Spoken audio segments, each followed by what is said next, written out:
Assalamualaikum warahmatullahi wabarakatuh. Sebelumnya, perkenalkan nama saya Dewi Dulasari dengan NIM akhir 077 yang akan membahas mengenai analisis laporan keuangan time series dan cross section. Adapun subsektor yang akan saya ambil di perusahaannya yaitu subsektor industri alat berat dan komponen mekanik. Baik, selanjutnya rasio yang saya gunakan yaitu yang pertama rasio likuiditas dengan menggunakan current ratio. Lalu yang kedua di rasio liabilitas saya menggunakan dua rasio yaitu debt to asset dan juga debt to equity. Lalu selanjutnya rasio profitabilitas yang dimana saya menggunakan return on asset dan juga net profit margin. Selanjutnya ialah rasio aktivitas yaitu menggunakan inventory turnover dan juga average day in inventory. Dan yang terakhir ialah market value ratio yaitu menggunakan dividend yield. Baik, langsung saja yang pertama yaitu rasio likuiditas dengan menggunakan current asset.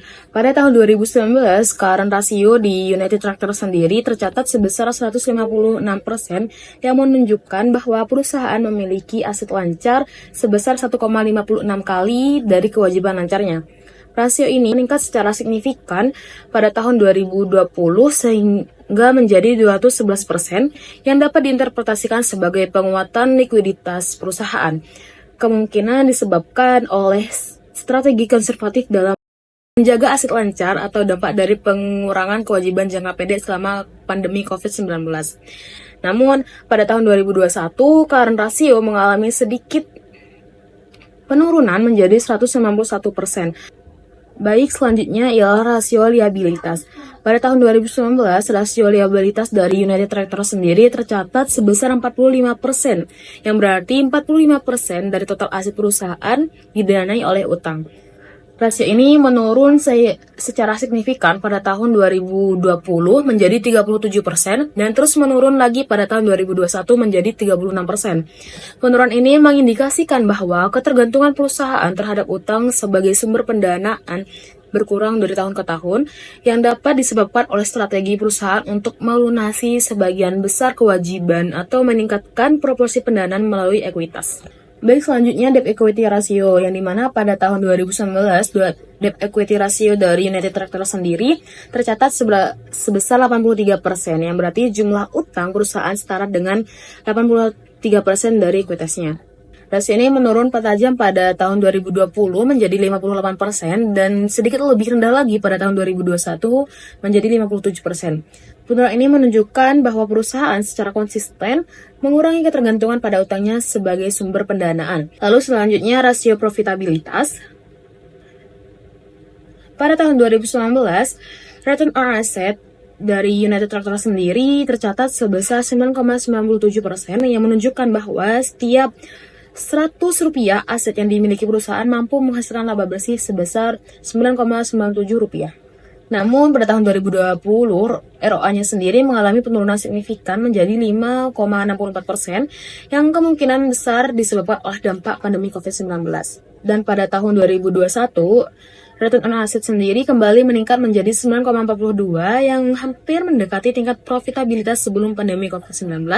Baik, selanjutnya net profit margin. Pada tahun 2019, net profit margin dari United Tractor sendiri ada di angka 13,19% yang menunjukkan bahwa dari tiap 100 rupiah pertambatan perusahaan mampu menghasilkan laba bersih sebesar 13,19 rupiah.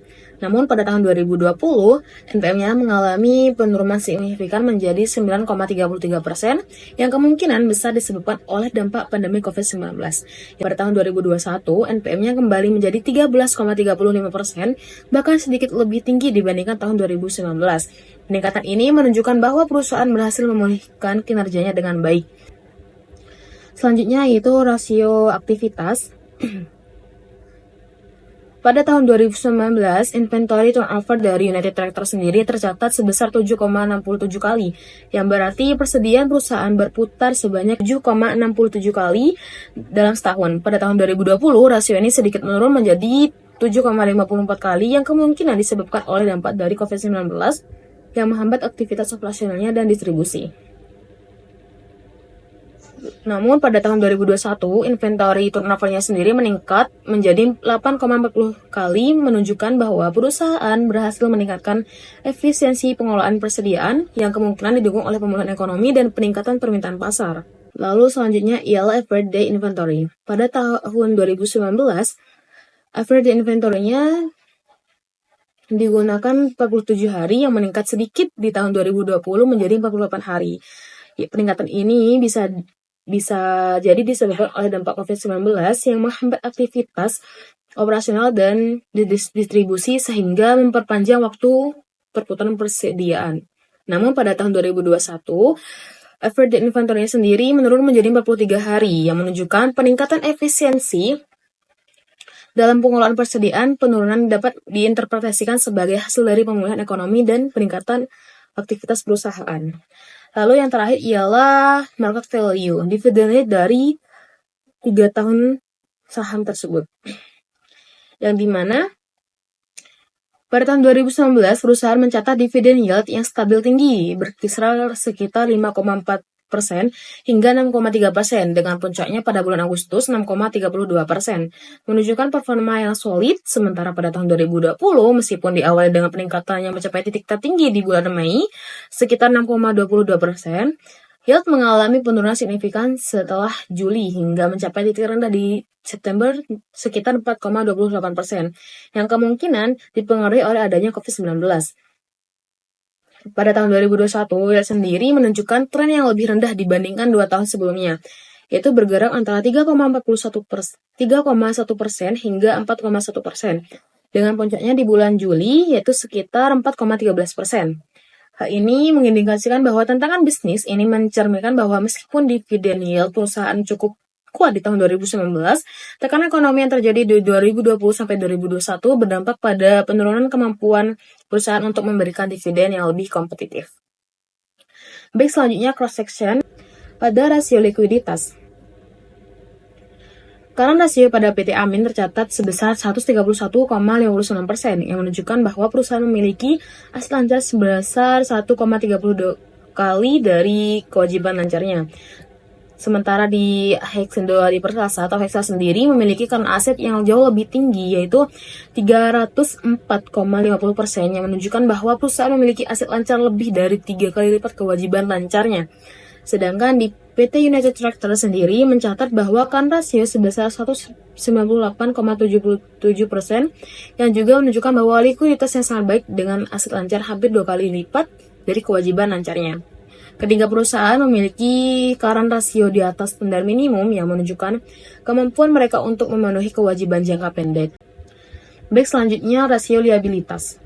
Pada debt to asset, PT Amin memiliki debt to asset sebesar 61,42%, yang menunjukkan bahwa lebih dari separuh aset perusahaan didanai oleh utang. Sedangkan Hexindo Adi Perkasa memiliki debt to asset yang jauh lebih rendah, yaitu 31,97%, yang mencerminkan bahwa hanya sekitar sepertiga dari total aset perusahaan didanai oleh utang. Lalu PT United Tractors mencatat bahwa debt to aset sendiri sebesar 36,19%, yang berada di antara Amin dan Hexa. Rasio ini menunjukkan bahwa UNTM memiliki struktur pendanaan yang relatif seimbang dengan proporsi utang yang tidak terlalu tinggi, namun tetap memanfaatkan utang sebagai salah satu sumber pendanaan.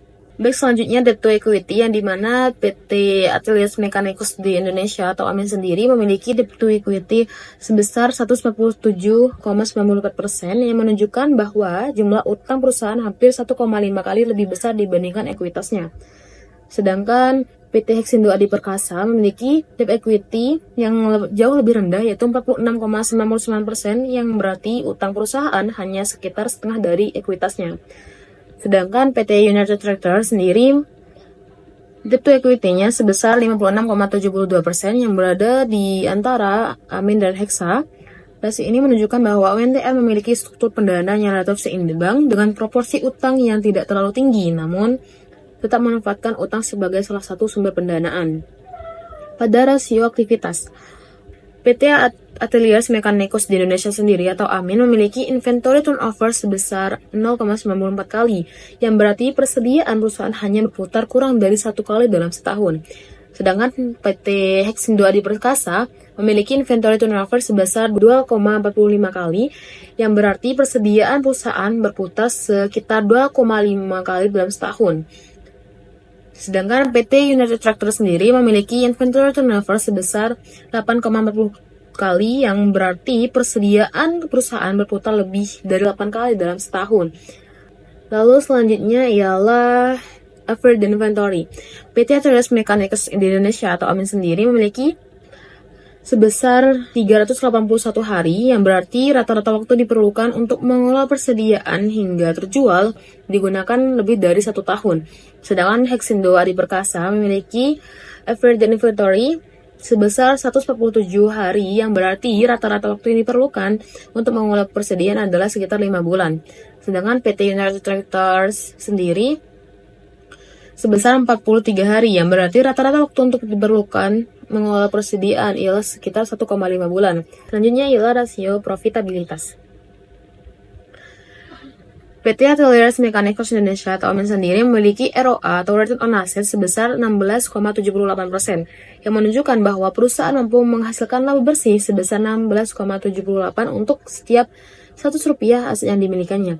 Sedangkan Hexindo Adi Perkasa memiliki Return on Assets sebesar 9,99%, yang berarti perusahaan mampu menghasilkan laba bersih sebesar 9,99 rupiah untuk setiap 100 rupiah asetnya. Sedangkan PT United Tractor sendiri memiliki return on asset sebesar 9,42%, yang berarti perusahaan mampu menghasilkan laba bersih sebesar 9,42 rupiah untuk setiap 100 rupiah asetnya. Baik, selanjutnya ialah net profit margin. PT Atelier Mekanikers Indonesia memiliki NPM sebesar 44,09%, yang berarti dari setiap 100 rupiah pendapatan perusahaan mampu menghasilkan laba bersih sebesar 44,09 rupiah. Sedangkan Hexindo Adi Perkasa memiliki NPM sebesar 9,70%, yang berarti setiap 100 rupiah pendapatan perusahaan menghasilkan laba bersih sebesar 9,70 rupiah. Dan PT United Tractor atau UNTR memiliki net profit margin sebesar 13,35%, yang berarti dari setiap 100% 100 rupiah pendapatan perusahaan menghasilkan laba bersih sebesar 13,35%. Lalu selanjutnya ialah market value ratio dari ketiga perusahaan tersebut, yaitu pertama, AMIN. Dividend yield AMIN mengalami tren meningkat sepanjang tahun, dimulai dari 4,08% di Januari dan mencapai 7,62% di Desember. Kenaikan ini cukup konsisten meskipun terjadi fluktuasi kecil seperti penurunan di bulan Maret sebesar 4,91%. Selanjutnya itu PT Hexa, dividennya sendiri memiliki nilai tertinggi dibandingkan kedua perusahaan lainnya, sekitar 12,39% hingga 16,75%. Dividen yield sendiri di Hexa terjadi pada bulan Januari, yaitu sekitar 16,75%, sehingga mengalami penurunan tajam di Maret sekitar 12,99%, lalu stabil sekitar 12-14% di sepanjang tahunnya. Pada UNTR atau United Tractor sendiri, dividen yield-nya relatif stabil di level menengah, berkisar sekitar 5,09 hingga 7,49%. Yield tertinggi tercatat di bulan Januari sekitar 7,45%, kemudian mengalami penurunan di paruh pertama tahun hingga 5,09% di Agustus, sebelum kembali meningkat ke 6,61% di Desember. Peningkatan ini kembali terlihat di akhir tahun dengan yield mencapai 15,15% di Desember. Baik, selanjutnya ialah tren pergerakan harga saham tiap perusahaan. Yang pertama, Atelier Mekanikers di Indonesia atau AMIN.